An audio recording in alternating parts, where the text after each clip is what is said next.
Chapter 1. The Law of the Source of Creation.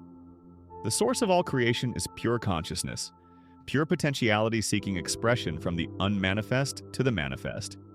And when we realize that our true self is one of pure potentiality, we align with the power that manifests everything in the universe. In the beginning, there was neither existence nor non-existence. All this world was unmanifest energy. The one breathed without breath by its own power. Nothing else was there. The Hymn of Creation, the Rig Veda. The first spiritual law of success is the law of pure potentiality. This law is based on the fact that we are, in our essential state, pure consciousness. Pure consciousness is pure potentiality. It is the field of all possibilities and infinite creativity. Pure consciousness is our spiritual essence. Being infinite and unbounded, it is also pure joy. Other attributes of consciousness are pure knowledge, infinite silence, perfect balance, invincibility, simplicity, and bliss. This is our essential nature. Our essential nature is one of pure potentiality. When you discover your essential nature and know who you really are, in that knowing itself is the ability to fulfill any dream you have, because you are the eternal possibility, the immeasurable potential of all that was, is, and will be. The law of pure potentiality could also be called the law of unity, because underlying the infinite diversity of life is the unity of one all-pervasive spirit. There is no separation between you and this field of energy. The field of pure potentiality is your own self. And the more you experience your true nature, the closer you are to the field of pure potentiality. The experience of the self, or self-referral, means that our internal reference point is our own spirit, and not the objects of our experience. The opposite of self-referral is object-referral. In object-referral, we are always influenced by objects outside the self, which include situations, circumstances, people, and things. In object-referral, we are constantly seeking the approval of others. Our thinking and our behavior are always in anticipation of a response. It is therefore fear-based. In object-referral, we also feel an intense need to control things. We feel an intense need for external power. The need for approval, the need to control things, and the need for external power are needs that are based on fear. This kind of power is not the power of pure potentiality, or the power of the self, or real power. When we experience the power of the self, there is an absence of fear. There is no compulsion to control, and no struggle for approval or external power. In object-referral, your internal reference point is your ego. The ego, however, is not who you really are. The ego is your self-image. It is your social mask. It is the role you are playing. Your social mask thrives on approval. It wants to control, and it is sustained by power because it lives in fear. Your true self, which is your spirit, your soul, is completely free of those things. It is immune to criticism, it is unfearful of any challenge, and it feels beneath no one. And yet, it is also humble and feels superior to no one, because it recognizes that everyone else is the same self, the same spirit in different disguises. That's the essential difference between object-referral and self-referral. In self-referral, you experience your true being, which is unfearful of any challenge, has respect for all people, and feels beneath no one. Self-power is therefore true power. Power based on object-referral, however, is false power. Being ego-based power, it lasts only as long as the object of reference is there. If you have a certain title, if you're the president of the country or the chairman of a corporation, or if you have a lot of money, the power you enjoy goes with the title, with the job, with the money. Ego-based power will only last as long as those things last. As soon as the title, the job, the money go away, so does the power. Self-power, on the other hand, is permanent because it is based on the knowledge of the self. And there are certain characteristics of self-power. It draws people to you, and it also draws things that you want to you. It magnetizes people, situations, and circumstances to support your desires. This is also called support from the laws of nature. It is the support of divinity. It is the support that comes from being in the state of grace. Your power is such that you enjoy a bond with people, and people enjoy a bond with you. Your power is that of bonding, a bonding that comes from true love. How can we apply the law of pure potentiality, the field of all possibilities, to our lives? If you want to enjoy the benefits of the field of pure potentiality, if you want to make full use of the creativity which is inherent in pure consciousness, then you have to have access to it. One way to access the field is through the daily practice of silence, meditation, and non-judgment. Spending time in nature will also give you access to the qualities inherent in the field: infinite creativity, freedom, and bliss. Practicing silence means making a commitment to take a certain amount of time to simply be. Experiencing silence means periodically withdrawing from the activity of speech.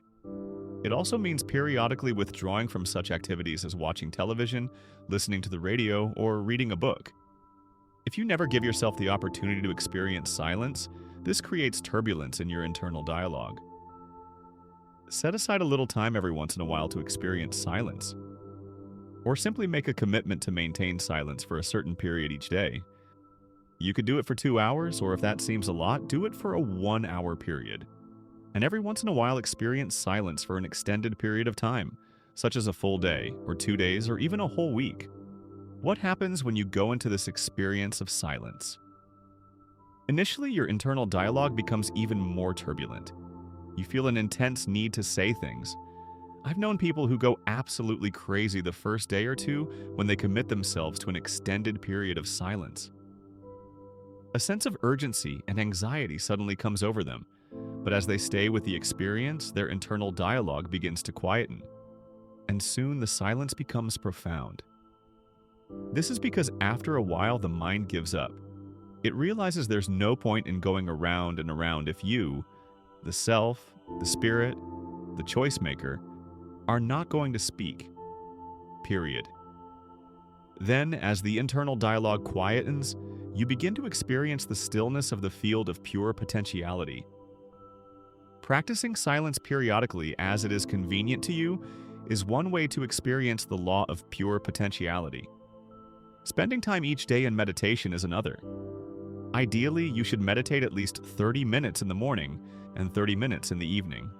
Through meditation, you will learn to experience the field of pure silence and pure awareness. In that field of pure silence is the field of infinite correlation, the field of infinite organizing power, the ultimate ground of creation where everything is inseparably connected with everything else. In the fifth spiritual law, the law of intention and desire, you will see how you can introduce a faint impulse of intention in this field, and the creation of your desires will come about spontaneously. But first, you have to experience stillness.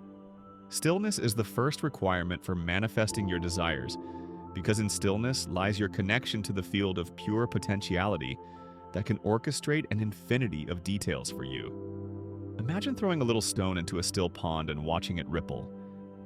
Then, after a while, when the ripples settle down, perhaps you throw another little stone. That's exactly what you do when you go into the field of pure silence and introduce your intention. In this silence, even the faintest intention will ripple across the underlying ground of universal consciousness, which connects everything with everything else. But if you do not experience stillness in consciousness, if your mind is like a turbulent ocean, you could throw the Empire State Building into it, and you wouldn't notice a thing. In the Bible is the expression, "Be still and know that I am God." This can only be accomplished through meditation.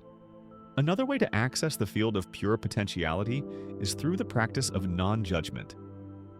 Judgment is the constant evaluation of things as right or wrong, good or bad. When you are constantly evaluating, classifying, labeling, analyzing, you create a lot of turbulence in your internal dialogue. This turbulence constricts the flow of energy between you and the field of pure potentiality.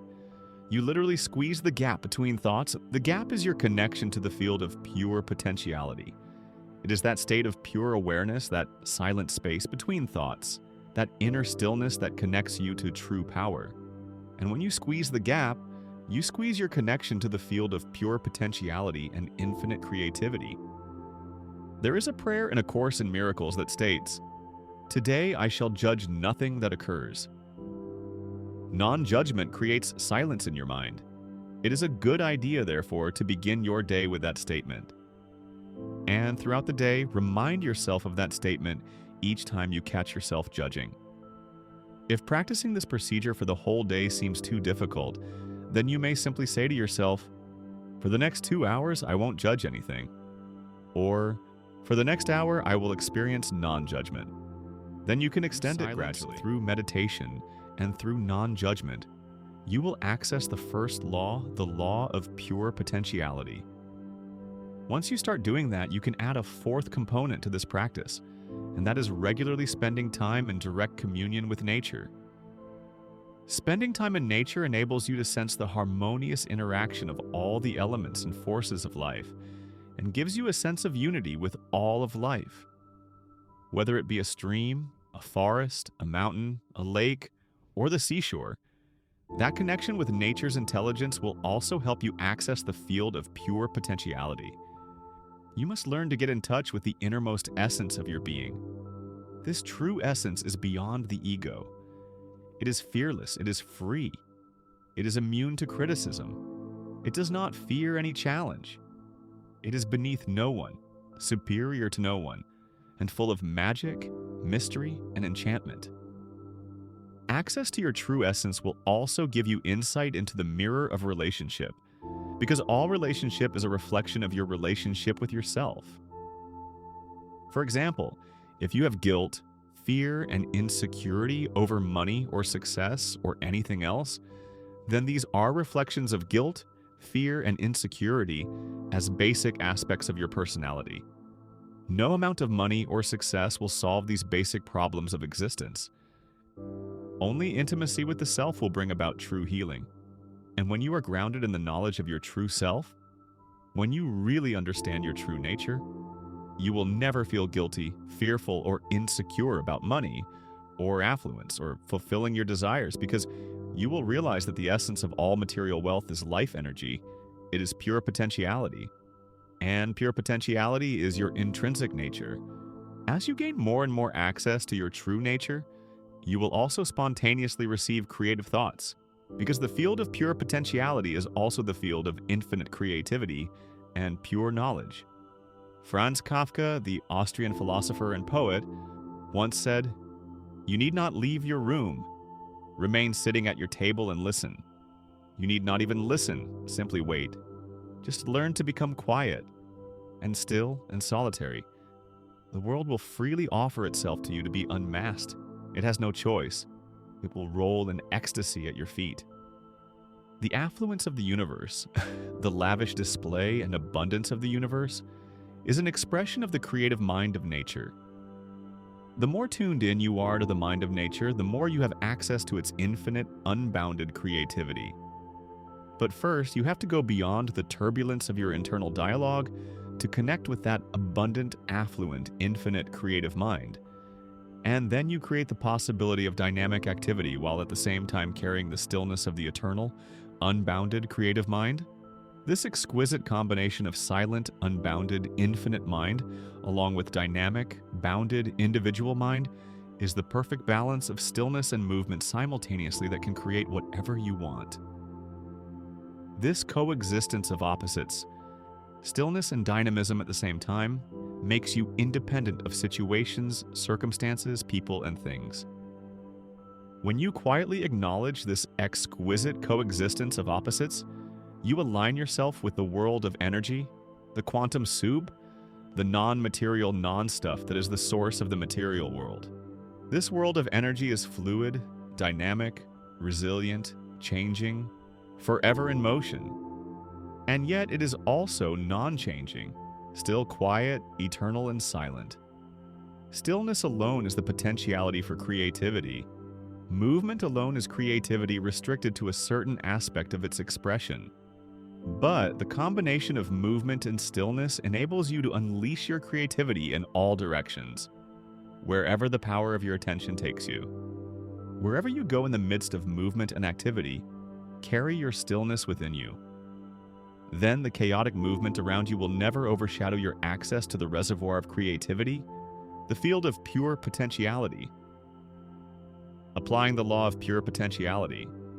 I will put the law of pure potentiality into effect by making a commitment to take the following steps. 1. I will get in touch with the field of pure potentiality by taking time each day to be silent, to just be. I will also sit alone in silent meditation at least twice a day for approximately 30 minutes in the morning and 30 minutes in the evening. 2. I will take time each day to commune with nature and to silently witness the intelligence within every living thing. I will sit silently and watch a sunset, or listen to the sound of the ocean or a stream, or simply smell the scent of a flower. In the ecstasy of my own silence and by communing with nature, I will enjoy the life throb of ages, the field of pure potentiality and unbounded creativity. 3.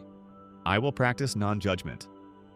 I will begin my day with the statement, "Today I shall judge nothing that occurs," and throughout the day I will remind myself not to judge.